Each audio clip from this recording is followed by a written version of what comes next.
Ionic equilibrium continue பண்றோம். இப்போ இந்த அயானிக் ஈக்குலிபிரியம்ல ஆசிட்ஸ்க்கு ஈக்குலிபிரியம் கான்ஸ்டன்ட் எப்படி எழுதுறது நம்ம பார்க்க போறோம். இப்போ ஆசிட்ஸ் எடுத்துக்கலாம், வீக் ஆசிட்ஸ் எடுத்துக்கலாம். வீக் ஆசிட்ஸ்க்கு ஈக்குலிபிரியம் கான்ஸ்டன்ட் எப்படி எழுதுறதுன்னு பார்க்க போறோம். இப்போ HF என்ற வீக் ஆசிட் எடுத்துக்கலாம். இதை வாட்டர்ல டிசால்வ் பண்ணா இது டிசோசியேட் ஆயிட்டு H+ அயான்ஸ் அண்ட் F- அயான்ஸை கொடுக்கும். இதுக்கு ஈக்குலிபிரியம் கான்ஸ்டன்ட் என்னன்னு சொல்றோம்னா Ka. இந்த ரைட் சைடில் இருக்கிறத நியூமரேட்டரில் எதரும் H+ concentration into F- concentration. இந்த டூ கான்சன்ட்ரேஷன்ஸ்க்கு இடையில மேத்தமெட்டிக்கல் ஆப்ரேஷன் வந்து மல்டிப்ளிகேஷன். இந்த லெஃப்ட் சைடில் இருக்கிறத வந்து டினாமினேட்டரில் எதரும் இப்படி HF. இதுக்கு ஈக்குலிபிரியம் கான்ஸ்டன்ட் எவ்வளவுன்னா 3.5 × 10⁻⁻⁴ அப்படி இருக்குது. சரி, அடுத்து இது வந்து மோனோபேசிக் ஆசிட். இப்போ டைபேசிக் ஆசிட் எடுத்துக்கலாம். டைபேசிக் ஆசிட்க்கு எப்படி எழுதுறதுன்ட்டு நம்ம பார்க்கலாம். எக்ஸாம்பிள் வந்து என்ன எடுத்துக்கலாம்னா சல்ஃபரிக் ஆசிட். இந்த சல்ஃபரிக் ஆசிட் பார்த்தீங்கன்னாக்கா இது டிசோசியேட் ஆயிட்டு என்ன கொடுக்குதுன்னா H+ கொடுக்குது, ரிமைனிங் வந்து HSO4-. இது இங்க வந்து Ka எதிர ஈக்குலிபிரியம் கான்ஸ்டன்ட் என்னன்னு சொல்லணும்னா Ka1ன்னு சொல்லலாம். That is equal to concentration of H+ concentration of HSO4- by concentration of H2SO4. இது எவ்வளவுன்னா இந்த வேல்யூ பார்த்தீங்கன்னா வெரி லார்ஜ் என்று சொல்றோம். Very large. ஏன்னா சல்ஃபரிக் ஆசிட் வந்து ஸ்ட்ராங் ஆசிடா இருக்கனால இது கம்ப்ளீட் டிசோசியேட் ஆகுது அன்ட்டு நம்ம இங்க சொல்லியிருக்கோம். சரி, அடுத்து இந்த HSO4- எடுத்துக்கலாம். இந்த பைசல்ஃபேட் எடுத்துக்கிறோம். இது டிசோசியேட் ஆயிட்டு என்ன பண்ணுதுன்னா H+ அண்ட் SO4 2- கொடுக்குது. இப்போ இது ஆசிட்னு சொல்லலாம். அப்போ ஆசிட்னா ஆசிட் டிசோசியேஷன் கான்ஸ்டன்ட் Ka சொல்றோம். இப்போ இங்க Ka2ன்னு சொல்லணும். இங்க என்ன சொன்னோம்னா Ka1ன்னு சொன்னோம். இப்போ வந்து Ka2ன்னு சொல்லியிருக்கோம். ஏன் இங்க Ka1 இங்க Ka2 பாத்தீங்கன்னா இந்த நியூட்ரல் இந்த ஆசிடுக்கு சார்ஜ் வந்து நியூட்ரல். இது ஒரு H+ கொடுத்துட்டு மோனோவேலண்ட் ஆனியான கொடுக்குது. அப்படி இருந்தா Ka1. இந்த மோனோவேலண்ட் ஆனியான் ஒரு H+ கொடுத்துட்டு டைவேலண்ட் ஆனியான கொடுத்தா அது Ka2ன்னு சொல்லணும். இது போல சொல்லணும். இப்போ Ka2 இஸ் ஈக்குவல் டு என்ன சொல்லணும்னா இந்த ரைட் சைடில் இருக்கிறத நியூமரேட்டர்ல எழுதுறோம். அதாவது H+, அடுத்து இந்த SO4 2-, அடுத்து இந்த பைசல்ஃபேட் HSO4-. இப்படி எழுதிட்டோம். இதுக்கு Ka2 எவ்வளோன்னா ஆசிட் டிசோசியேஷன் கான்ஸ்டன்ட் எவ்வளோனாக்கா 1.2 × 10⁻². ஓகே, எப்பவுமே Ka2 வந்து Ka1 விட கம்மியாக தான் இருக்கும். ஏன் Ka2 Ka1 விட கம்மியாக இருக்குதுன்னா ஆல்ரெடி இங்கே நெகட்டிவ் சார்ஜ் இருக்குது.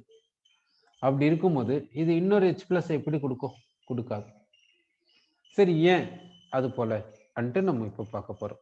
ஏன் Ka2 எப்பவுமே Ka1 விட கம்மியா இருக்குது, அது காரணம் என்னன்ட்டு பார்க்க போறோம். இப்போ சல்ஃபரிக் ஆசிட் எடுத்துக்கலாம். சல்ஃபரிக் ஆசிட்ல சென்ட்ரல் ஆட்டம் சல்ஃபர். அடுத்து இதுகிட்ட 4 ஆக்சிஜன்ஸ் இருக்குது. அடுத்து இதுகிட்ட 2 ஹைட்ரஜன்ஸ் இருக்குது. இது வந்து ஆக்சி ஆசிட். ஆக்சி ஆசிட்னாவே OH குரூப் தான் இருக்கும். அந்த OH குரூப் தான் H+ கொடுக்கும்.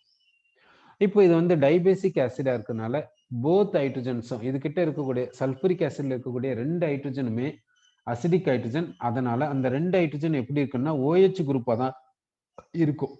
அந்த 2 ஹைட்ரஜனுமே OH குரூப்பா தான் இருக்கும். அடுத்து ஆக்சிஜன் பார்த்தீங்கன்னா 2 பாண்ட்ஸை ஃபார்ம் பண்ணும். இங்க ஒரு பாண்ட், இங்க ஒரு பாண்ட், இங்க 2 பாண்ட்ஸ் ஃபார்ம் பண்ணிச்சு. இந்த ஆக்சிஜன் என்ன பண்ணுதுன்னா டபுள் பாண்ட், இந்த ஆக்சிஜன் பார்த்தீங்கன்னா டபுள் பாண்டை ஃபார்ம் பண்ணுதுன்ட்டு சொல்றோம். ஓகே, இப்போ இந்த சல்ஃபர் கிட்ட பார்த்தீங்கன்னா 6 பாண்ட்ஸ் இருக்குது. சல்ஃபர்னுடைய குரூப் நம்பர் 6A. இதனுடைய வேலன்சி ஷெல்ல 6 எலக்ட்ரான்ஸ் இருக்குது. எல்லா எலக்ட்ரான்ஸும் பாண்டிங்க்கு இங்க போயிடுச்சு. இப்போ இந்த Ka1னா இது என்ன பண்ணுன்னா ஃபர்ஸ்ட் H+ கொடுக்கணும். ஓகே, இப்போ ஒரு H+ வெளியே போகுது. இப்போ ஒரு H+ வெளியே போச்சுன்னா இப்போ நமக்கு என்ன கிடைக்கும்னா S+O, இங்க OH, இங்க O- இப்படி கிடைக்கும்.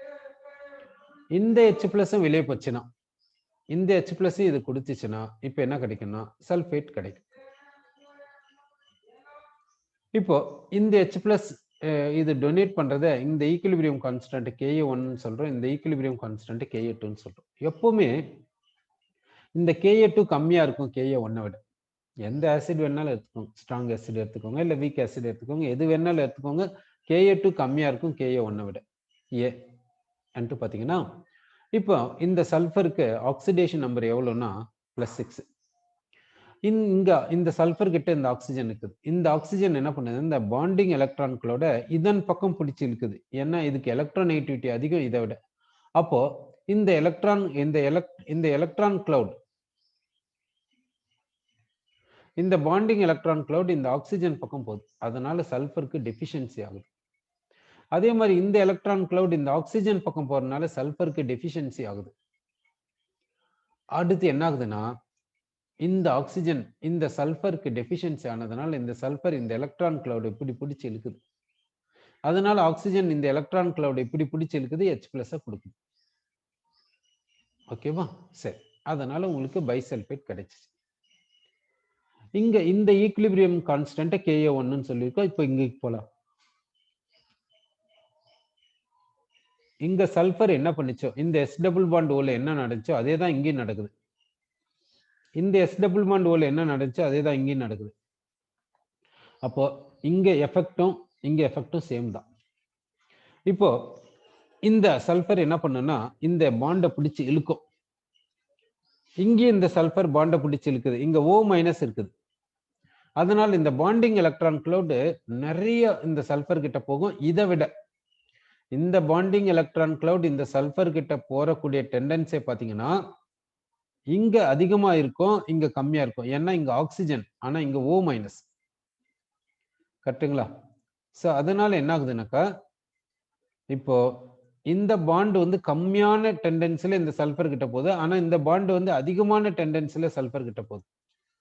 அப்போ இங்க சல்ஃபர் கிட்ட டெஃபிஷியன்சி இருந்ததுனால தான் இது மாதிரி நடந்தது. இங்க சல்ஃபர் கிட்ட டெஃபிஷியன்சி இருந்ததுனால தான் இந்த மாதிரி நடக்குது. ஆனா இங்க டெஃபிஷியன்சி வந்து எப்படி இருக்குன்னா கம்மியா இருக்கும், இங்க அதிகமா இருக்கும். ஏன்னா இந்த பாண்ட் நல்லா இங்க போகல, ஆனா இந்த பாண்ட் நல்லா சல்ஃபர் கிட்ட போகுது.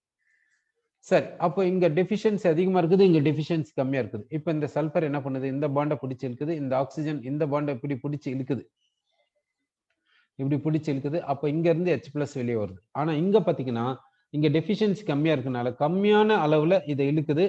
அப்ப கம்மியான அளவில் இது டிரான்ஸ்ஃபர் ஆகுது. அப்ப H+ வெளியே வரக்கூடிய டெண்டன்சி கம்மியா இருக்குது.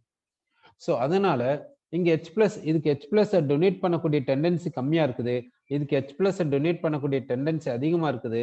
அதனால Ka1 அதிகமா இருக்குது, Ka2 கம்மியா இருக்குது. எந்த ஆசிட் வேணாலும் எடுத்துக்கோங்க, Ka2 எப்பவுமே Ka1 விட கம்மியா தான் இருக்கும். சரி, இன்னொரு எக்ஸாம்பிள கூட பார்க்கலாம். இப்போ ட்ரைபேசிக் ஆசிட் எடுத்துக்கலாம், H3PO4 எடுத்துக்கலாம். இப்போ இந்த H3PO4 என்ன பண்ணுதுன்னா ஃபர்ஸ்ட் ஒரு H+ கொடுக்குது. இப்போ கான்ஜுகேட் என்னன்னா H2PO4-. இதுக்கு ஈக்குலிபிரியம் கான்ஸ்டன்ட் என்னன்னு சொல்லலாம்னா Ka1 சொல்லலாம். இந்த Ka1 எவ்வளவுன்னா 7.5 × 10⁻³ அடுத்து இந்த H2PO4-, இந்த H2PO4- என்ன பண்ணுதுன்னா ஒரு H+ கொடுக்குது. ஒரு H+ கொடுத்துட்டு ரிமைனிங் என்ன இருக்குதுன்னா HPO4 2- இருக்குது. இதுக்கு ஈக்குலிபிரியம் கான்ஸ்டன்ட் என்னன்னா Ka2. இந்த Ka2 என்னன்னு சொல்லுவோம்னா 6.2 × 10⁻8. பாருங்க, Ka2 Ka1 விட கம்மியா இருக்குதா? சரி, இப்போ Ka3 பார்க்கலாம். ஏன்னா இது ட்ரைபேசிக் ஆசிட், அப்போ இன்னொரு H+ கொடுக்கும். இது இந்த HPO4 2- எடுத்துக்கோங்க. இந்த HPO4 2- என்ன பண்ணுதுன்னா ஒரு H+ கொடுக்குது. H+ கொடுத்துட்டு என்ன மாறுதுன்னா PO4 3- மாறுது. இப்போ இதுக்கு என்ன சொல்லலாம்னா Ka3 சொல்லலாம். இந்த Ka3 எவ்வளவு இருக்குன்னு பாருங்க, 4.3 × 10⁻13. அப்போ Ka3 பாருங்க Ka2 விட கம்மியா இருக்கு. இந்த Ka3 Ka2 விட எப்படி இருக்குதுன்னா கம்மியா இருக்குதுன்ட்டு நம்ம சொல்றோம். சரி, ஓகே. இப்போ எதுக்கு போலாம்னா பேஸ்க்கு பார்க்கலாம். இப்போ இது வந்து ஆசிட்ஸ்க்கு பார்த்தோம். இப்போ பேஸ்க்கு ஈக்குலிபிரியம் கான்ஸ்டன்ட்டை பார்க்கலாம். இப்போ அம்மோனியம் ஹைட்ராக்சைடு எடுத்துக்கிறோம். அம்மோனியம் ஹைட்ராக்சைடு வந்து வீக் பேஸ். இது டிசோசியேட் ஆச்சுன்னா என்ன கொடுக்குன்னா அம்மோனியம் அயான்ஸ் அண்ட் ஹைட்ராக்சைடு அயான்ஸை கொடுக்குது. அம்மோனியம் அயான்ஸ் ஹைட்ராக்சைடு அயான்ஸ் கொடுக்குது. இப்போ இதுக்கு ஈக்குலிபிரியம் கான்ஸ்டன்ட் என்னன்னு சொல்லலாம்னா Kbன்னு சொல்லலாம். பேஸ் டிசோசியேஷன் கான்ஸ்டன்ட் சொல்லலாம். இப்போ இந்த ஈக்குலிபிரியம் கான்ஸ்டன்ட் Kb எப்படி எழுதுறோம்னா ரைட் சைடில் இருக்கிறத நியூமரேட்டர்ல எழுதுறோம். ரைட் சைடில் என்ன இருக்குதுன்னா அம்மோனியம் அயான் இருக்குது, ஹைட்ராக்சைடு அயான் இருக்குது, அதை நியூமரேட்டர்ல எழுதிடும். லெஃப்ட் சைடில் இருக்கிறது அம்மோனியம் ஹைட்ராக்சைடு டினாமினேட்டர்ல எழுதிடும். இப்போ நமக்கு Kb எவ்வளவு வருதுன்னாக்கா இங்க பாத்தீங்கன்னா 1.77 × 10⁻⁵. Kb வந்து இவ்வளவு இருக்கு. சரி, இதுதான் ஈக்குலிபிரியம் கான்ஸ்டன்ட். இதுக்கு இந்த Kb பேஸ் டிசோசியேஷன் கான்ஸ்டன்ட் சொல்றோம்.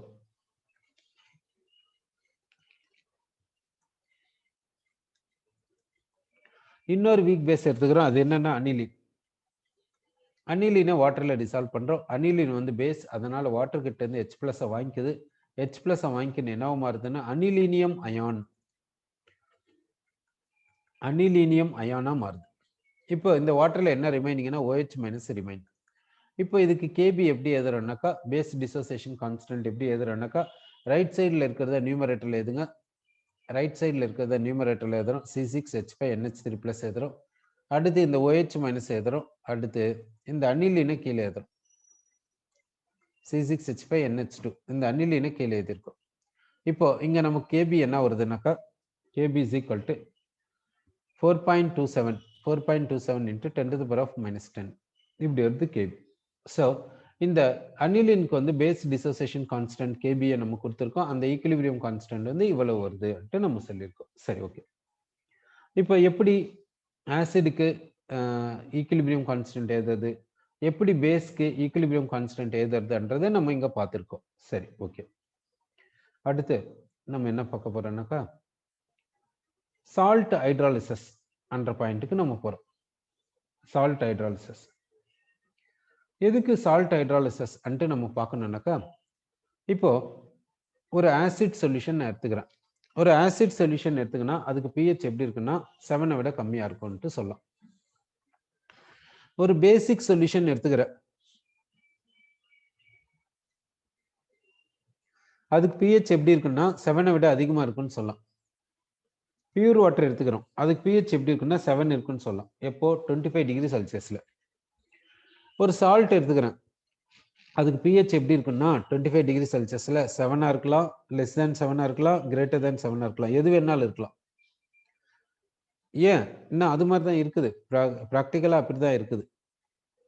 சில சால்ட் சொல்யூஷன்ஸ்க்கு வந்து pH 7 இருக்குது, சில சால்ட் சொல்யூஷன்ஸ்க்கு pH கிரேட்டர் தேன் 7 இருக்குது, சில சால்ட் சொல்யூஷன்ஸ்க்கு pH லெஸ் தேன் 7 இருக்குது.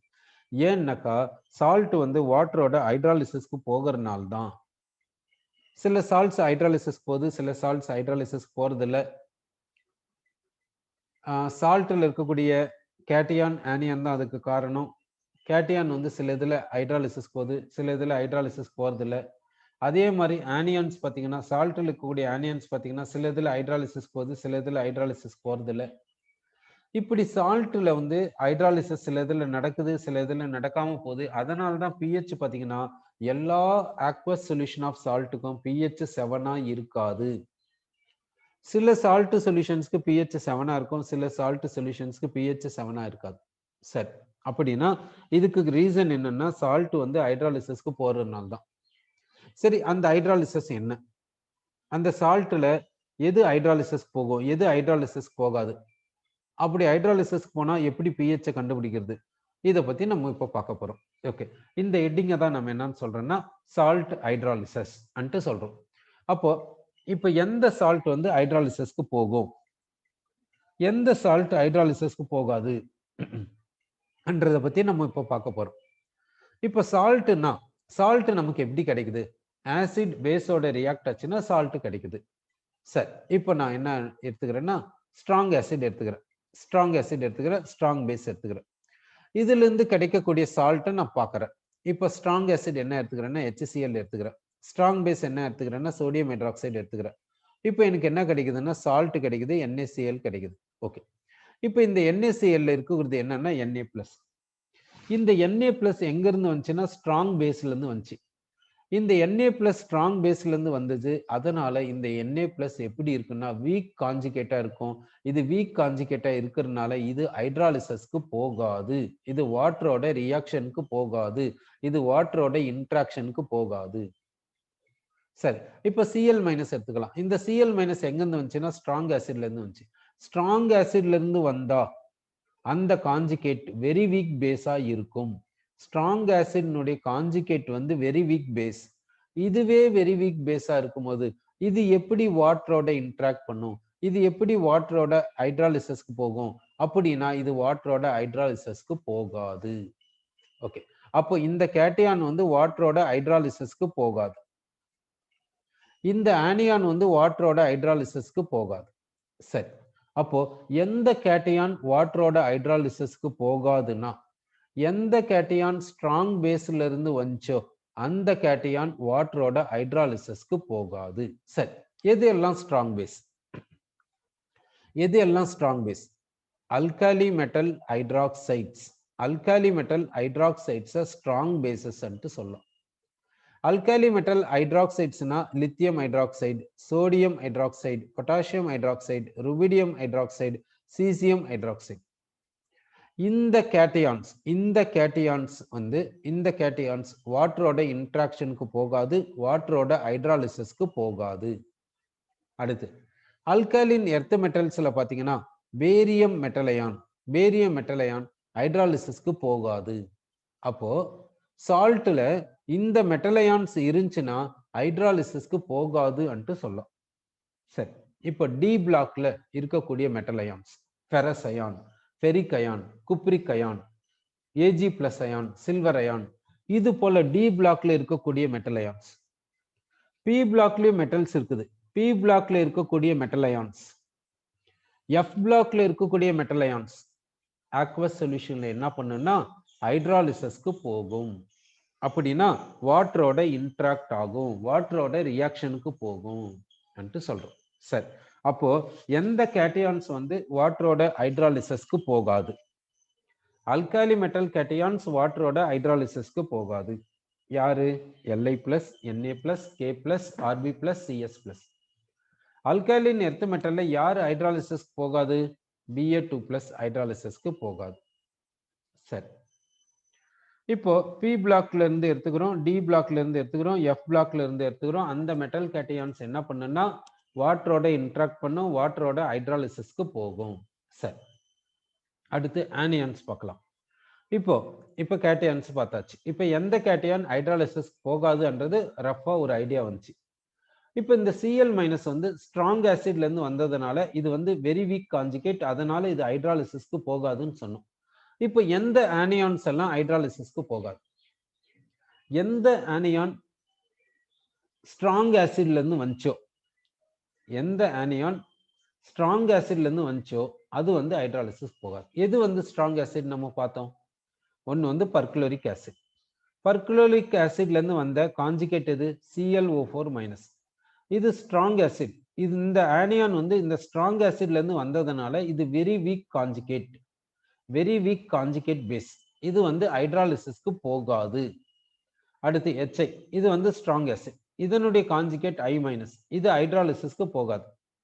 HBr ஸ்ட்ராங் ஆசிட், இதனுடைய கான்ஜுகேட் என்னன்னா Br-, இது ஹைட்ராலிசிஸ்க்கு போகாது. அடுத்து என்னன்னா சல்பூரிக் ஆசிட். சல்பூரிக் ஆசிட்னுடைய கான்ஜுகேட் என்னன்னா HSO4-. ஆனா இதுல H+ இருக்குது. இது ஹைட்ராலிசிஸ் போகாதுன்னு சொல்ல முடியாது.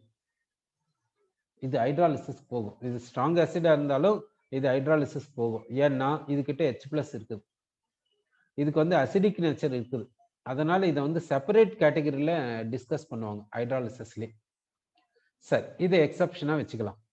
அடுத்து பாத்தீங்கன்னா என்னன்னா HCl. HCl கான்ஜுகேட் என்னன்னா Cl- ஹைட்ராலிசிஸ் போகாது. அடுத்து என்னன்னா HNO3. HNO3 கான்ஜுகேட் என்னன்னா NO3-, இது ஹைட்ராலிசிஸ்க்கு போகாது. சரி, இப்போ எதெல்லாம் ஹைட்ராலிசிஸ்க்கு போகாதுன்ட்டு நமக்கு தெரிஞ்சு போச்சு. இந்த ஆனியான்ஸ் பாத்தீங்கன்னா இந்த ஆனியான்ஸ் ஸ்ட்ராங் ஆசிட்ல இருந்து வந்ததுனால இது ஹைட்ராலிசிஸ்க்கு போகாது நமக்கு தெரிஞ்சிச்சு. சரி, ரிமைனிங் ஆனியான்ஸ் எடுத்துக்கலாமே. இப்போ ஆர்கானிக் கெமிஸ்ட்ரியில பாத்தீங்கன்னா ஆர்கானிக் ஆசிட்ஸ் இருக்குது. யாரெல்லாம் ஆர்கானிக் ஆசிட்ஸ்? Carboxylic acids. எல்லா கார்பாக்சிலிக் ஆசிட்ஸும் பாத்தீங்கன்னா மோஸ்ட்லி வீக் ஆசிடா தான் வரும். இந்த வீக் ஆசிட்ல இருந்து வந்த ஆனியான் என்னன்னா இதுவும் இந்த கான்ஜுகேட்டும் வீக் பேஸ் தான். இந்த கார்பாக்சிலேட் ஆனியான்ஸ் எல்லாமே ஹைட்ராலிசிஸ்க்கு போகும். அப்போ ஆர்கானிக் ஆசிட்ஸ் எது எடுத்துக்கினாலும் சரி, அதுல இருந்து வரக்கூடிய கான்ஜுகேட்ஸ் எல்லாமே ஹைட்ராலிசிஸ்க்கு போயிடும். சரி, ஆர்கானிக் ஆசிட்ஸ் எல்லாம் எது? Carboxylic acids. எல்லா கார்பாக்சிலிக் ஆசிட்ஸும் அதனுடைய கான்ஜுகேட்ஸ் பாத்தீங்கன்னா ஹைட்ராலிசிஸ் போகும். அடுத்து பாத்தீங்கன்னா ஃபீனால்ஸ் என்ன? OH குரூப் பென்சீனோட டைரக்டா அட்டாச் ஆயிருக்கு தான் ஃபீனால். இது என்னவா மாறும்னா ஃபீனாக்சைடா மாறும். இது வாட்டர்ல இருந்துச்சுன்னா இது கண்டிப்பா ஹைட்ராலிசிஸ் போயிடும். அடுத்து ஆல்கஹால் பார்த்தீங்கன்னா அது என்னன்னு சொல்லணும்னா அல்காக்சைடு, இதுவும் ஹைட்ராலிசிஸ்க்கு போகும். அடுத்து பார்த்தீங்கன்னா இந்த அமைன்ஸ் பார்த்தீங்கன்னா primary amines, secondary amines, tertiary amines, இந்த அமைன்ஸ் எல்லாமே கேட்டையான்ஸா மாறும். அந்த கேட்டையான்ஸ் பார்த்தீங்கன்னா ஹைட்ராலிசிஸ்க்கு போகும். ஏன்னா அமைன்ஸ் எல்லாமே வீக் பேசஸ், அதனுடைய கான்ஜுகேட்ஸ் என்னன்னா கேட்டையான்ஸ், அது எல்லாமே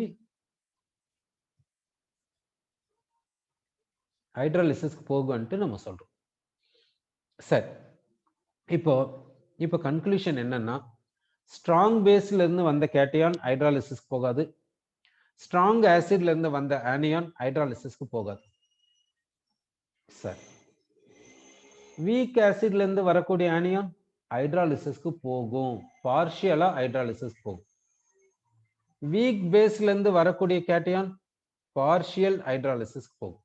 இப்போ இதை பார்க்கலாம். இப்போ வீக் ஆசிட் எடுத்துக்கலாம். இப்போ வீக் ஆசிட் என்னன்னா அசிட்டிக் ஆசிட், இதுல இருந்து வரக்கூடிய ஆனியான் என்ன அசட்டேட் அயான், இது ஹைட்ராலிசிஸ்க்கு போகும். வீக் ஆசிட்ல இருந்து வரக்கூடிய ஆனியான் பார்ஷியல் ஹைட்ராலிசிஸ்க்கு போகும். சரி, இப்போ வீக் பேஸ் எடுத்துக்கலாம். வீக் பேஸ் என்னன்னா அமோனியம் ஹைட்ராக்சைடு, இதுல இருந்து என்ன கிடைக்கும்னா NH4+ கிடைக்கும், OH- கிடைக்கும். இந்த வீக் பேஸ்ல இருந்து வரக்கூடிய இந்த கேட்டையான் ஹைட்ராலிசிஸ்க்கு போகும். சரி, அப்போ வெரி வீக் ஆசிட்ல இருந்து வரக்கூடிய ஆனியான் என்ன பண்ணும், கம்ப்ளீட் ஹைட்ராலிசிஸ்க்கு போகும். வெரி வீக் பேஸ்ல இருந்து வரக்கூடிய கேட்டையான் கம்ப்ளீட் ஹைட்ராலிசிஸ்க்கு போகும். சரி, அப்போ யாரு ஹைட்ராலிசிஸ்க்கு போகாது, எது பார்ஷியல் ஹைட்ராலிசிஸ் போகும், எது கம்ப்ளீட் ஹைட்ராலிசிஸ் போகும். சரி, இப்போ கேட்டையானை பார்க்கலாம். ஸ்ட்ராங் பேஸ்ல இருந்து வந்த கேட்டையான் ஹைட்ராலிசிஸ்க்கு போகாது. வீக் பேஸ்ல இருந்து வந்த கேட்டையான் ஹைட்ராலிசிஸ்க்கு போகும். வெரி வீக் பேஸ்ல இருந்து வரக்கூடியது கம்ப்ளீட் ஹைட்ராலிசிஸ்க்கு போயிடும். சரி, ஸ்ட்ராங் ஆசிட்ல இருந்து வந்த ஆனியான் ஹைட்ராலிசிஸ்க்கு போகாது. வீக் ஆசிட்ல இருந்து வந்த ஆனியான் பார்ஷியல் ஹைட்ராலிசிஸ்க்கு போகும். வெரி வீக் ஆசிட்ல இருந்து வந்த ஆனியான் கம்ப்ளீட் ஹைட்ராலிசிஸ்க்கு போயிடும். வெரி வீக் ஆசிட் யாரு very weak acid, suppose CH4 very weak acid, இதுல இருந்து வரக்கூடிய ஆனியான் யாரு CH3-. இந்த ஆனியான் கம்ப்ளீட் ஹைட்ராலிசிஸ் போகும். அதே போல வெரி வீக் ஆசிட் OH-, இதுல இருந்து வரக்கூடிய ஆனியான் ஆக்சைடு, இது கம்ப்ளீட் ஹைட்ராலிசிஸ் போகும். H2, இதுல இருந்து வரக்கூடிய ஆனியான் H-, இந்த ஆனியான் கம்ப்ளீட் ஹைட்ராலிசிஸ் போகும். இந்த வெரி வீக் ஆசிட்ஸ்ல இருந்து வரக்கூடிய ஆனியான்ஸ் கம்ப்ளீட் ஹைட்ராலிசிஸ்க்கு போகும். சரி, அப்படின்னா எது ஹைட்ராலிசிஸ் போகும், எது ஹைட்ராலிசிஸ் போகாதுன்ட்டு நமக்கு தெரியணும்னா நமக்கு ஃபர்ஸ்ட்லேயே எதெல்லாம் ஸ்ட்ராங் ஆசிட், எதெல்லாம் வீக் ஆசிட், எதெல்லாம் ஸ்ட்ராங் பேஸ் என்ற ஐடியா நமக்கு வரணும். அது வந்துச்சுன்னா நம்ம வந்து எது ஹைட்ராலிசிஸ் போகும் எது போகாதுன்ட்டு ஈஸியா நம்மளால சொல்ல முடியும். அப்போ என்ன பண்றீங்கன்னா இதை கவனம் வச்சுக்கோங்க. அந்த ரிலேட்டிவ் ஸ்ட்ரென்த் ஆஃப் ஆசிட்ஸ் நம்ம லவ்ரி பிரான்ஸ்டட் தியரியில பார்த்தோம். அந்த ரிலேட்டிவ் ஸ்ட்ரென்த் ஆஃப் ஆசிட்ஸை கொஞ்சம் கவனம் வச்சுக்கோங்க. சரி, இப்போ ஸ்ட்ராங் ஆசிட்ஸ் எது, வீக் ஆசிட்ஸ் எது எல்லாம் நம்ம பார்த்துருக்கோம். ஓகே, அதன் பிரகாரம் கவனம் வச்சுக்கோங்க. அடுத்து கார்பாக்சிலிக் ஆசிட்ஸ் வீக் ஆசிட்ஸ்ன்னு வச்சுக்கோங்க. ஆர்கானிக் ஆசிட்ஸ்னாவே அது வீக் ஆசிட்ஸ்ன்னு கன்சிடர் பண்ணிக்கோங்க. அடுத்து பேசஸ்ல பார்த்தீங்கன்னா D block elements, F block elements, P block எலிமெண்ட்ஸ்ல இருந்து வரக்கூடிய மெட்டல் ஹைட்ராக்சைட்ஸ் எல்லாத்தையும் வீக் பேசஸ்ன்னு வச்சுக்கோங்க. அப்படின்னா இப்போ எது ஹைட்ராலிசிஸ் போகும் எது ஹைட்ராலிசிஸ் போகாதுன்ற ஒரு ஐடியா நமக்கு கிடைச்சிருக்குது. ஓகேவா? சரி, இப்போ நான் சால்ட் எடுத்துக்கிறேன். இப்போ நான் சால்ட்டை கொடுக்குறேன். அந்த சால்ட்ல கேட்டையான் யாரு ஆனியான் யாருன்னு எப்படி ஸ்பிளிட் பண்றதுன்னு பார்க்கலாம். அதுல எது ஹைட்ராலிசிஸ் போகும் எது போகாதுன்றதை பார்க்கலாம். சரி, இப்போ நான் சால்ட் எடுத்துக்க போறேன். இப்போ நான் எடுத்துக்கிற சால்ட் என்னன்னாக்கா KBr சால்ட் எடுத்துக்கணும். இது வந்து சால்ட். இப்போ இந்த சால்ட்டை வந்து எப்படி நம்ம ஸ்பிளிட் பண்றோம்னா அயான்ஸா ஸ்பிளிட் பண்ண போறோம். K plus ions, Br minus ions. K plus ions எங்கிருந்து வரும்? KOH, strong base.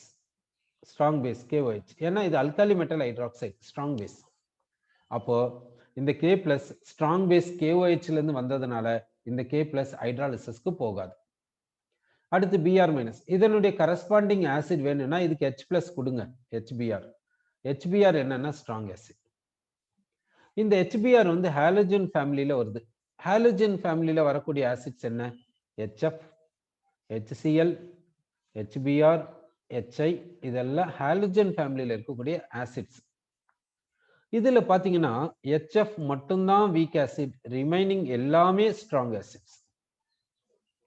அப்ப ஹாலஜன் ஃபேமிலியில இருந்து வரக்கூடிய ஆசிட்ஸ் பாத்தீங்கன்னா HF, HCl, HBr, HI, HF மட்டும்தான் வீக் ஆசிட், ரிமைனிங் எல்லாமே ஸ்ட்ராங் ஆசிட்ஸ். சரி, இது வந்து ஹாலஜன் ஃபேமிலி. இப்போ ஆக்சிஜன் ஃபேமிலி பார்க்கலாமே. ஆக்சிஜன் ஃபேமிலி எப்படி இருக்கும்? ஆக்சிஜன் ஃபேமிலியில வரக்கூடியது ஹைட்ரைட்ஸ் என்ன பாத்தீங்கன்னா water, H2S, H2SC, H2TE, H2PO. இதுல பாத்தீங்கன்னா எல்லாமே வீக் ஆசிட்ஸ் தான். ஆனா வாட்டர் மட்டும் தனியா விட்டுருங்க. வாட்டர் மட்டும் தனியா விட்டுருங்க. ரெஸ்ட் ஆஃப் த திங்ஸை பார்க்கலாம். இந்த எல்லாமே வீக் ஆசிட்ஸ் தான். அப்போ H2S எடுத்துக்கிட்டீங்கன்னா இதனுடைய கான்ஜுகேட் பார்த்தீங்கன்னா HS மைனஸ். இது ஹைட்ராலிசிஸ்க்கு கண்டிப்பா போகும். இதனுடைய கான்ஜுகேட் பார்த்தீங்கன்னா சல்ஃபைடு, இதுவும் கண்டிப்பா ஹைட்ராலிசிஸ் போகும். அப்பனா இதனுடைய கான்ஜுகேட்ஸ் எல்லாமே ஹைட்ராலிசிஸ் போகும். இது எல்லாமே வீக் ஆசிட்ஸ்ல தான் வரும். வாட்டரை மட்டும் ஏன் தனியா விட்டோம்? வாட்டர் வந்து எப்படின்னா இது எப்படி ஆசிட் ஆக்ட் ஆகும், இது எப்படி பேஸ் ஆக்ட் ஆகும்ன்ட்டு நம்ம சொல்ல முடியாது. ஏன்னா வாட்டரை வச்சுதான் நம்ம ஹைட்ராலிசிஸை சொல்றோம். அப்படி இருக்கும்போது வாட்டரை எப்படி கன்சிடர் பண்றது? சரி சரி, வாட்டர்னுடைய கான்ஜுகேட் எடுத்துக்கலாமே. வாட்டர்னுடைய கான்ஜுகேட் எடுத்துக்கிட்டீங்கன்னா ஹைட்ராக்சைடு, இது வந்து ஸ்ட்ராங் பேஸ், இது ஹைட்ராலிசிஸ் போகாது. இதனுடைய கான்ஜுகேட் எடுத்தீங்கன்னா O2 மைனஸ், இது ஹைட்ராலிசிஸ் போகும். இந்த ஆக்சைடு ஹைட்ராலிசிஸ் போகும், பெராக்சைடு ஹைட்ராலிசிஸ் போகும். ஆனா ஹைட்ராக்சைடு ஹைட்ராலிசிஸ்க்கு போகாது. சரி, இப்படி நம்ம பார்த்திருக்கோம். சரி, இது வந்து 6A குரூப் ஹைட்ரைட்ஸ். இப்போ 5th A குரூப் ஹைட்ரைட்ஸ் எடுத்துக்கலாமே. 5th A குரூப் ஹைட்ரைட்ஸ் என்ன? NH3, PH3, ASH3, SBH3, BiH3. இதெல்லாம் 5th A குரூப் ஹைட்ரைட்ஸ். இதை கான்ஜுகேட்ஸா மாத்துங்க. கான்ஜுகேட்ஸா மாத்தணும் என்ன பண்ணும்? NH4+. இது H+ எடுத்துக்கும். ஏன்னா 5th A குரூப் ஹைட்ரைட்ஸ் வந்து பேஸா ஆக்ட் ஆகும், வீக் பேசஸா ஆக்ட் ஆகும். இது எல்லாமே வீக் பேசஸ். அப்போ இது கிட்ட லோன் பேர் இருக்குது, அதனால இது H+ எடுத்துக்கின்னு NH4+ அமோனியம் அயானா மாறுது. PH3 H+ எடுத்துக்கின்னு PH4+ பாஸ்போனியம் அயானா மாறுது. இது வந்து ஹைட்ராலிசிஸ்க்கு போகும், பார்ஷியல் ஹைட்ராலிசிஸ் போகும். அதே இதை இப்படி எடுத்துக்கினீங்கன்னு வச்சுக்கோங்க, NH2-, இது வந்து பாத்தீங்கன்னா கம்ப்ளீட் ஹைட்ராலிசிஸ்க்கு போகும். ஏன்னா வெரி ஸ்ட்ராங் பேஸ் இது. ஓகே, அதே மாதிரி PH3 வந்து நீங்க PH2- எடுத்துக்கினீங்கன்னா இது கம்ப்ளீட் ஹைட்ராலிசிஸ்க்கு போகும் அப்படி நம்ம சொல்றோம். Okay, 5th A group hydrides வச்சு இப்படி நம்ம சொல்லியிருக்கோம். ஓகே, இப்போ இந்த சால்ட் நம்ம KBr எடுத்துக்கணும். இங்க Br- எடுத்தோம். Br- எதுல இருந்து வந்துச்சுன்னா ஸ்ட்ராங் ஆசிட் HBrல இருந்து வந்துச்சு. அதனால Br- வந்து ஹைட்ராலிசிஸ்க்கு போகாது அன்ட்டு நம்ம சொல்லிட்டோம். ஓகே, இப்போ இன்னொரு சால்ட் எடுத்துக்கிறேன். இப்போ நான் எடுத்துக்கிற சால்ட் என்னன்னா Na2HPO4 இப்படி சால்ட் எடுத்துக்கிறேன். என்ன சால்ட் எடுத்துக்கன்னா Na2HPO4. இப்போ இதை நான் அயான்ஸா மாத்திக்கிறேன் ஃபர்ஸ்ட். இப்போ அயான்ஸை எப்படி மாத்திரம் பாருங்க. Alkali metal ion, alkali metal இருந்தாவே அதை தனியா பிரிச்சு கேட்டையான எழுதிருங்க. சரி, அல்காலி மெட்டல் முடிஞ்சாச்சு. ரிமைனிங் என்ன இருக்குது? ஹைட்ரஜன், இது நான் மெட்டல். அடுத்து பாஸ்பரஸ், நான் மெட்டல். அடுத்து ஆக்சிஜன், நான் மெட்டல். அப்படின்னா இது எல்லாமே நான் மெட்டல்ஸ் இருக்கிறதுனால இதை ஸ்பிளிட் பண்ணிடாதீங்க, அப்படியே ஏதுங்க. இப்படி எழுதிருங்க. இப்படி எழுதிட்டு இங்க கேட்டையானுக்கு டோட்டல் சார்ஜ் எவ்வளவு இருக்குதுன்னு பாருங்க. இப்போ ஆனியானுடைய டோட்டல் சார்ஜ் கொடுத்துருங்க. ஆனியானுடைய டோட்டல் சார்ஜும் கேட்டையானுடைய டோட்டல் சார்ஜும் ஈக்குவலா இருக்கிற மாதிரி பார்த்துக்கோங்க. சரி, இப்போ இங்க பாத்தீங்கன்னா இந்த சால்ட்ல கேட்டியான் எழுதிட்டோம், ஆனியான் எழுதிருக்கோம். இந்த ஆனியான் என்ன பண்றீங்கன்னா இந்த HPO வந்து ஸ்பிளிட் பண்ணாமே எழுதியிருக்கோம். ஏன்ட்டு பார்க்கலாம். இதுக்கு இந்த ஆனியானுக்கு H+ கொடுத்துனே போங்க. கிடைக்கக்கூடியதுக்கு சார்ஜ் 0 வர வரைக்கும் கொடுங்க. ஒரு H+ கொடுத்தா H2PO4-, இன்னொரு H+ கொடுத்தா H3PO4. ஓகேவா? இது வந்து எங்க வருதுன்னா ஆக்சி ஆசிட்ஸ்ல வரும். இந்த ஆக்சி ஆசிட்ஸ்ல இது வருதுன்ட்டு நமக்கு எப்படி தெரியுது? இதெல்லாம் ஆக்சி ஆசிட்ஸ் தான்ட்டு நமக்கு எப்படி தெரியுது? அதுக்கு என்ன செய்யணும்னா நமக்கு என்னென்ன ஆக்சி ஆசிட் சிலபஸ்ல இருக்குதுன்ட்டு பாருங்க. ஒன்னு வந்து 5th year குரூப்ல இருந்து நைட்ரஜன் ஃபேமிலில இருந்து ஆக்சி ஆசிட்ஸ் இருக்குது. 5th year குரூப் பாஸ்பரஸ்ல இருந்து ஆக்சி ஆசிட்ஸ் இருக்குது. அடுத்து 6th year குரூப் சல்ஃபர்ல இருந்து ஆக்சிஜன் ஃபேமிலி. 6th year குரூப்னா சல்ஃபர் ஃபேமிலி, ஆக்சிஜன் ஃபேமிலி. அதுல சல்ஃபர் இருக்குது. சல்ஃபர்ல ஆக்சி ஆசிட்ஸ் இருக்குது. அடுத்து ஹாலஜன் ஃபேமிலில ClBrHF ல ஆக்சி ஆசிட்ஸ் இருக்குது. அடுத்து கார்பன்ல பாத்தீங்கன்னா குரூப் 4A, குரூப் 4Aல பாத்தீங்கன்னா கார்பன்ல ஆக்சி ஆசிட் இருக்குது. அடுத்து போரான் ஃபேமிலில பாத்தீங்கன்னா போரானுக்கு ஆக்சி ஆசிட் இருக்குது. இவ்வளவுதான் சிலபஸ்ல இருக்கக்கூடிய ஆக்சி ஆசிட்ஸ். இது அப்படியே ஒரு ஓவராலா நம்ம பார்த்துக்கணும். ஓவராலா பார்த்துக்கணும். அதை வச்சு நம்ம எப்படி கொடுத்திருக்கிற சால்ட்டை எப்படி ஆனியானா செப்பரேட் பண்றதுன்றதுக்காக இந்த ஐடியாவும் நமக்கு வரணும். இந்த ஐடியா நமக்கு வரணும்னா இந்த ஆக்சி ஆசிட்ஸை நமக்கு ஒரு முறை படிச்சுட்டு எழுதி பார்த்துக்கணும். சரி, ஃபர்ஸ்ட் குரூப் 3A. குரூப் 3Aல வரக்கூடிய ஆக்சி ஆசிட் என்ன? Boron H3BO3, boric acid. ஒன்னு பாத்தீங்கன்னா டெட்ராபோரிக் ஆசிட் H2B4O7, H2B4O7. இது ஒண்ணு.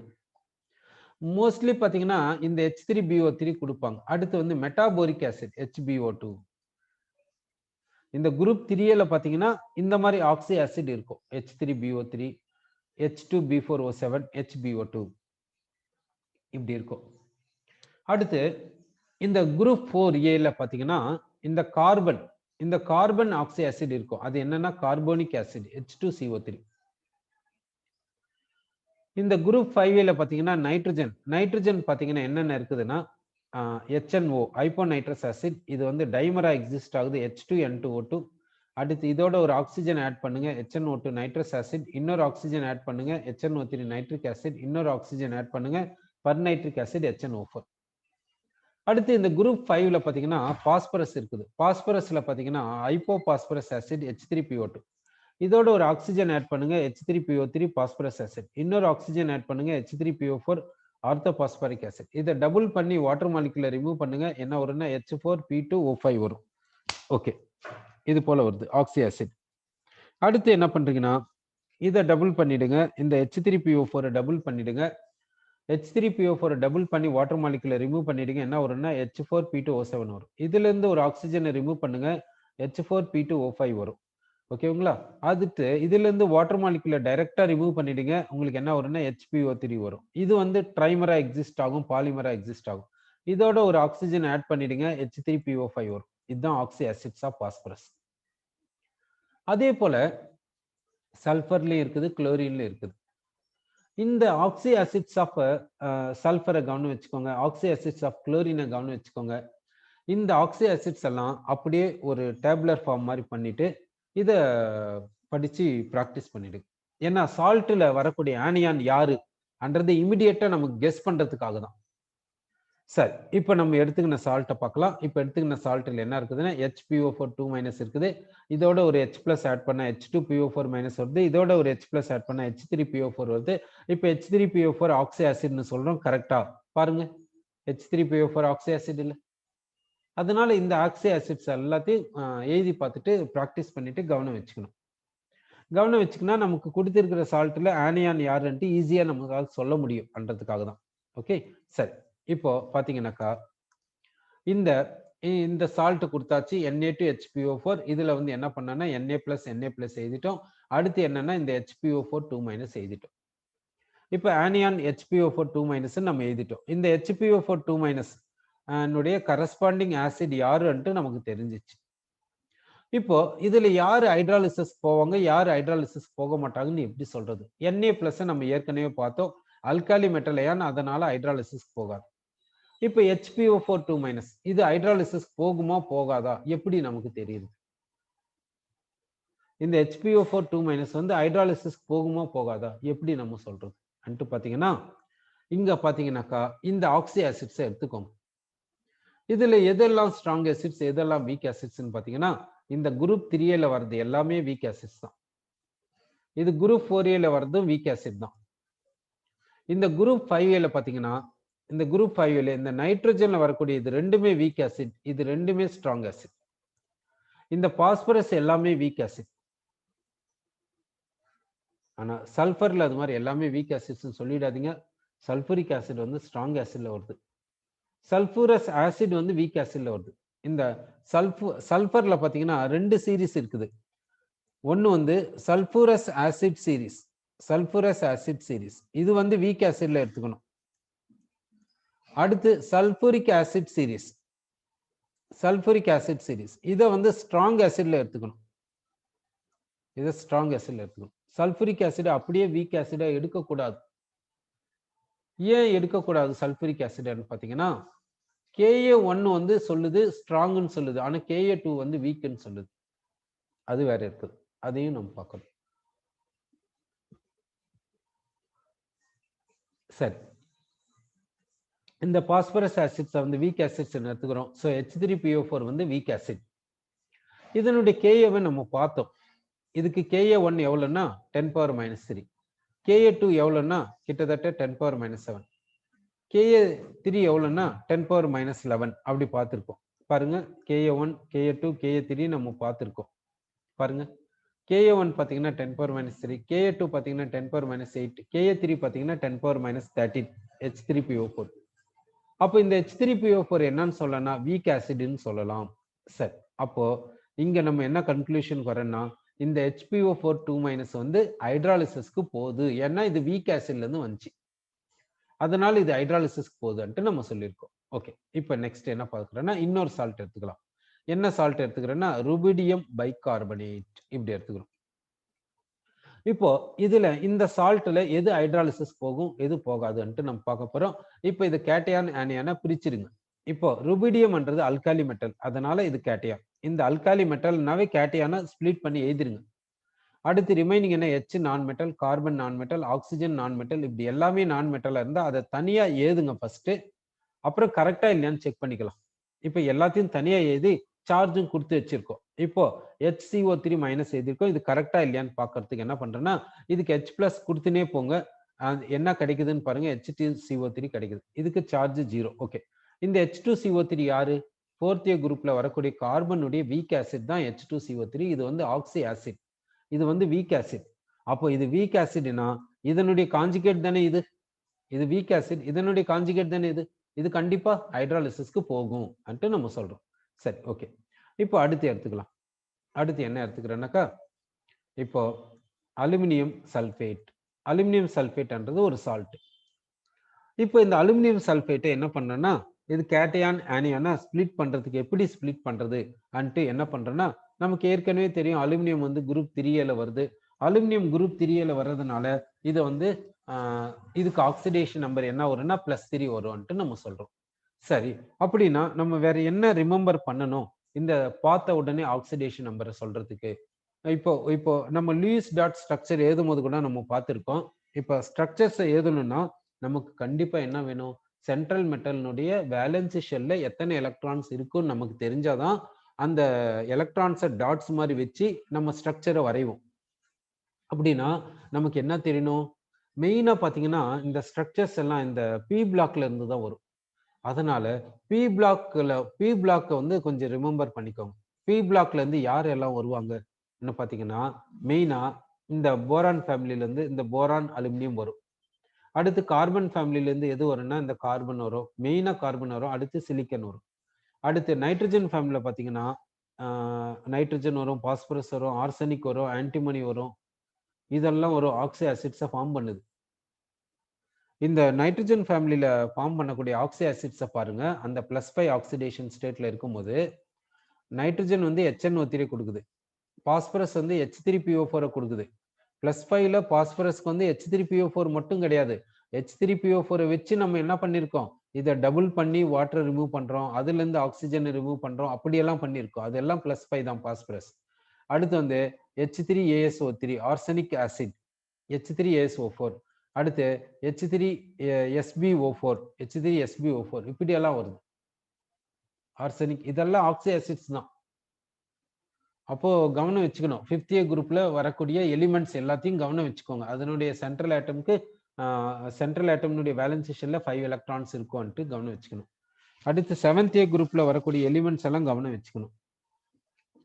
அதெல்லாம் கவனம் வச்சுக்கினா நம்மளால லூயிஸ் டாட் ஸ்ட்ரக்சரை வரைய முடியும். அதுல இருந்து நமக்கு ஈஸியா அது ஆக்சிடேஷன் நம்பரை சொல்றதோ எது ஒன்றும் ஈஸியா இருக்கும்.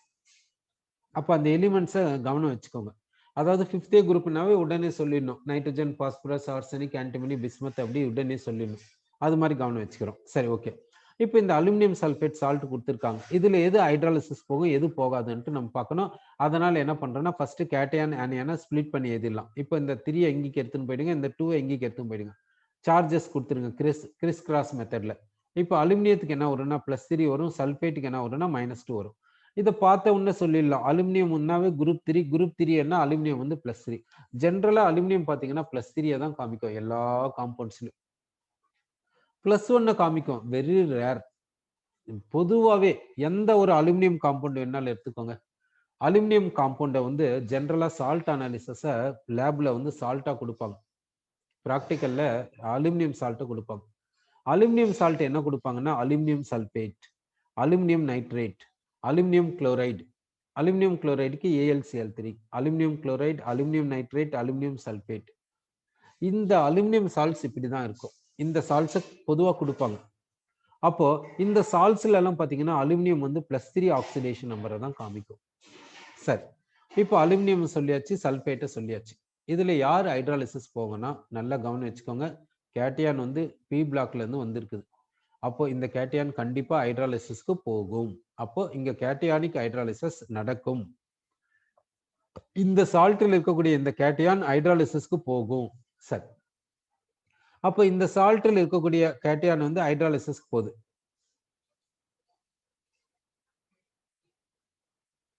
அப்போ இந்த சால்ட்டில் இருக்கக்கூடிய கேட்டையான் வந்து ஹைட்ராலிசிஸ்க்கு போகுதுன்ட்டு நம்ம சொல்லியிருக்கோம்.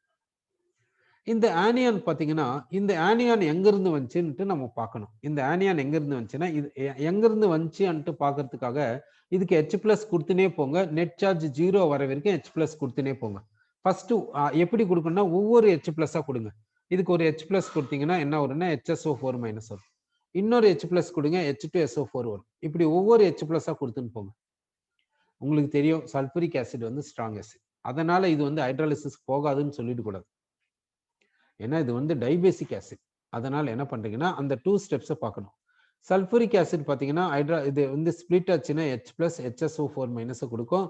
இது வந்து Ka1. இந்த Ka1 வந்து வெரி லார்ஜ்னு நம்ம சொல்லியிருக்கோம். வெரி லார்ஜ்னு நம்ம சொல்லியிருக்கோம். ஆனா இந்த HSO4- டிசோசியேட் ஆயிட்டு H+ அண்ட் SO4 கொடுக்குது பாருங்க. இது வந்து Ka2. இந்த Ka2 எவ்வளவு பார்த்தோம்னா 1.2 × 10⁻² பார்த்தோம். அப்போ வந்து இந்த SO4 ஹைட்ராலிசிஸ் போகும், ஸ்லைட்டா போகும். அப்போ இங்க கேட்டையான் ஹைட்ராலிசிஸ் போகுது, ஆனியானும் ஹைட்ராலிசிஸ் போகுதுன்ட்டு நம்ம சொல்றோம். சரி, இப்போ இந்த கேட்டையான் ஆனியான் ரெண்டுமே ஹைட்ராலிசிஸ் போகுதுன்ட்டு சொல்றோம். ரெண்டுமே ஹைட்ராலிசிஸ் போச்சுன்னா ரிசல்டன்ட் சொல்யூஷன் எப்படி இருக்கும்? இப்போ சோடியம் குளோரைட்ல என்ன பார்த்தோம்னா கேட்டையான் ஆனியான் ரெண்டுமே ஹைட்ராலிசிஸ்க்கு போகாதுன்னு பார்த்தோம். இப்போ இந்த சால்ட்ல என்ன பார்க்கறோம்னா கேட்டையான் ஆனியான் ரெண்டுமே ஹைட்ராலிசிஸ் போகுதுன்னு சொல்லியிருக்கோம். சரி, ஓகே. ரிசல்டன்ட் சொல்யூஷனுடைய நேச்சர் எப்படி இருக்குன்றத வந்து அப்புறம் நம்ம பார்க்கலாம். இப்போ நான் இன்னொரு சால்ட் எடுத்துக்கிறேன். இன்னொரு சால்ட் என்ன எடுத்துக்கிறேன்னா அமோனியம் அசட்டேட். அமோனியம் அசட்டேட் எடுத்துக்கிறேன். அசட்டேட் அயான் பார்த்தீங்கன்னா அசிட்டிக் ஆசிட்ல இருந்து வருது. அதனால இது ஹைட்ராலிசிஸ் போகுது. அமோனியம் அயான் பார்த்தீங்கன்னா அமோனியம் ஹைட்ராக்சைடு வீக் பேஸ்ல இருந்து வருது. அதனால இதுவும் ஹைட்ராலிசிஸ்க்கு போகுதுன்ட்டு நம்ம சொல்றோம். சரி, அடுத்த சால்ட் எடுத்துக்கிறோம். என்ன சால்ட் எடுத்துக்கிறோம்னாக்கா இப்படி எடுத்துக்கிறோம். அனிலீனியம் அசட்டேட். அனிலீனியம் அசிட்டேட் எடுத்துக்கலாம். இப்போ இந்த அனிலீனியம் பார்த்தீங்கன்னா அனிலின் வீக் பேஸ்ல இருந்து வந்துச்சு, அதனால இது ஹைட்ராலிசிஸ் போகுது. அசிட்டேட் பார்த்தீங்கன்னா அசிட்டிக் ஆசிட் வீக் ஆசிட்ல இருந்து வந்துச்சு, அதனால இதுவும் ஹைட்ராலிசிஸ் போகுது. இப்போ நான் சால்ட் எடுத்துக்கிறேன், அமோனியம் சயனைடு எடுத்துக்கிறேன். Ammonium ion weak base ammonium ஹைட்ராக்சைட்ல இருந்து வந்துச்சு, அதனால ஹைட்ராலிசிஸ் போகுது. Cyanide HCN cyanic hydrogen cyanide weak ஆசிட்ல இருந்து வந்துச்சு, அதனால இது ஹைட்ராலிசிஸ் போகுதுன்னு நம்ம சொல்றோம். KCN எடுத்துக்கிறேன், K+CN-. K+ ஸ்ட்ராங் பேஸ்ல இருந்து வந்துச்சு, அதனால ஹைட்ராலிசிஸ் போறது இல்லை. CN- வீக் ஆசிட் HCN-ல இருந்து வந்துச்சு, அதனால ஹைட்ராலிசிஸ் போகுதுன்னு சொல்றோம். அப்படின்னா இப்ப கொடுத்திருக்கிற சால்ட்ல எது ஹைட்ராலிசிஸ் போகும், எது ஹைட்ராலிசிஸ் போகாதுன்றத நம்ம இங்க பார்த்திருக்கோம். ஓகே, நெக்ஸ்ட் கிளாஸ்ல வந்து இந்த சால்ட் ஹைட்ராலிசிஸை அப்படியே கண்டினியூ பண்ணலாம்.